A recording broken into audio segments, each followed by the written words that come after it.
Welcome back, ladies and gentlemen, to Fallout 3. My name's Camel, and in this video we will be running through all of the rare and unique SMGs, shotguns, and explosives in Fallout 3 and all of its respective DLCs. All of the stats in this video will be base stats with no perk or trait effects applied. And for the first weapon, we have the experimental MIRV with a physical damage of 80 and then an explosive damage of 12,800, a DPS of 20,336.2, an AP cost of 65, an item health of 300, a value of 2,498. A weight of 30, the ammunition used is the mini nuke, ammo per shot is 8, and the ammunition capacity is also 8. The experimental MIRV is located at the National Guard Depot. However, the player must complete the unmarked quest, Keller Family Refuge, before they can gain access to the secure section of the depot housing the weapon. The experimental MIRV is a unique Fat Man. This weapon deals the most damage of any weapon in the entire game, as it acts like a shotgun version of the Fat Man, delivering 8 mini nukes at once. The MIRV actually does the same damage as a Fat Man per mini nuke. It will not fire if you do not have at least 8 mini nukes in your inventory to load it with. When using the experimental MIRV in VATS, only the 8th mini nuke is scripted to go as far as a normal Fat Man's shot, meaning that the other 7 fall short of the enemy, which means that using the MIRV in VATS will cause the player's death. Similarly, the MIRV can potentially send the bodies of enemies hundreds of feet into the air, rendering their bodies impossible to find. Keep this in mind before using the MIRV on an opponent whose body you want to loot. It costs more to fire this weapon once than it does to repair a regular Fat Man twice. Considering everything mentioned above, the experimental MIRV is one of the most inefficient, unnecessary, and impractical weapons in the game, if not the series. MIRV is a military term for multiple independent re-entry vehicle. It is a collection of nuclear weapons carried on a single intercontinental ballistic missile.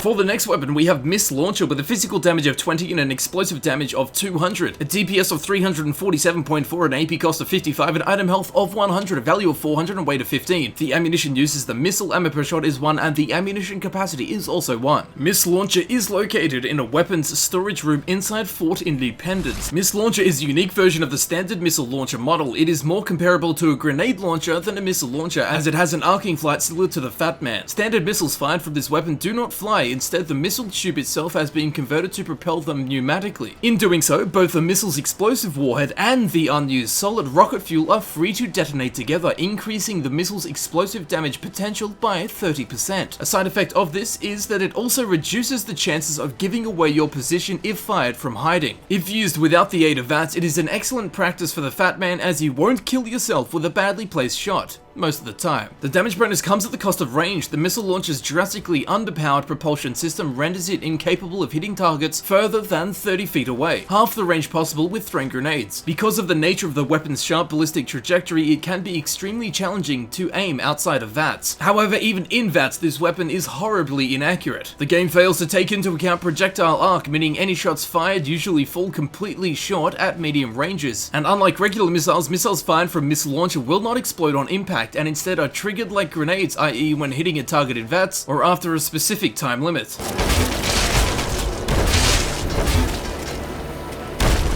Next, we have Sydney's 10mm Ultra SMG with a damage of 9, a DPS of 90, an AP cost of 20, an item health of 250, a value of 430, a weight of 5. The ammunition used is the 10mm round, ammo per shot is 1, and the ammunition capacity is 50. Sydney's 10mm Ultra SMG is carried by the relic hunter, Sydney. It can be obtained by either killing her, letting her die during the quest stealing independence, or finishing the quest and afterwards giving her a note from little Moonbeam's father. Sydney's 10mm Ultra SMG does 2 extra points of damage per shot and holds 20 more rounds of ammunition when compared against the base 10mm SMG, which also allows it to do substantially more damage per second when reloading times are considered. Sydney has 2 versions of this weapon. According to the Gex, she carries a non-playable version, and a playable version is spawned on her when she is killed, as a death item. As a companion, she will use the ammunition for any non-companion weapon, so the non-playable version exists to prevent this. And finally, on Xbox 360 and PS3, there is sometimes a bug where Sydney's 10mm Ultra SMG will sometimes flip upside down when she has it hanging on her hip, or when she draws it to walk around the National Archives. This continues to happen even in the Game of the Year version of the game.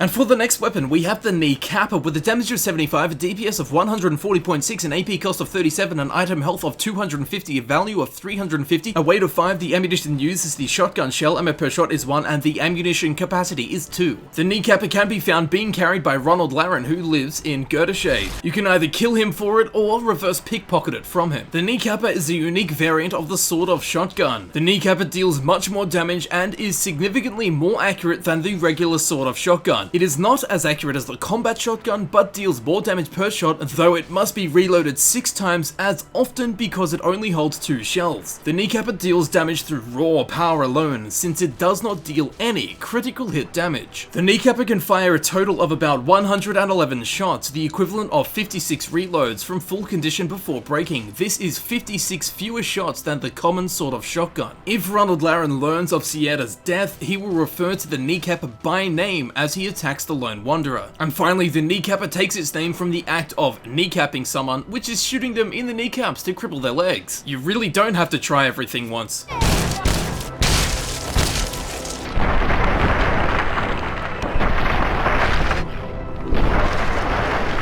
And finally, we have the Terrible Shotgun with a damage of 80, a DPS of 120, an AP cost of 27, an item health of 350, value of 250, a weight of 10, the ammunition used is the shotgun shell, ammo per shot is 1, and the ammunition capacity is 12. The Terrible Shotgun is carried by Smiling Jack, the non-hostile raider merchant in Evergreen Mills. You can kill him for it with no karma loss or just simply pickpocket it from him. The Terrible Shotgun is a unique variant of the combat shotgun and has the second highest damage of all weapons in the small guns category. The weapon has a far larger spread than normal shotguns, and full damage is only done if all pellets hit, making it most effective in close quarters. Critical hit damage with this weapon is actually applied individually on each pellet the weapon fires in a shot outside of that. If all 9 pellets deliver a critical hit at the same time, the weapon's total critical damage is 9 times 40, which is 360. And with a better criticals perk, it can go up to 540. Add in the base damage of 80 to the weapon, and then double the damage because of the sneak attack bonus, and the weapon's total damage turns to 1,240, quite close to that of the Fat Man. In fact, if the damage is increased further with a headshot, the weapon's destructive power against a single target becomes even greater than that of a Fat Man, being able to kill even a super mutant behemoth with a single sneak attack critical headshot. The Terrible Shotgun truly is a bull named Terry.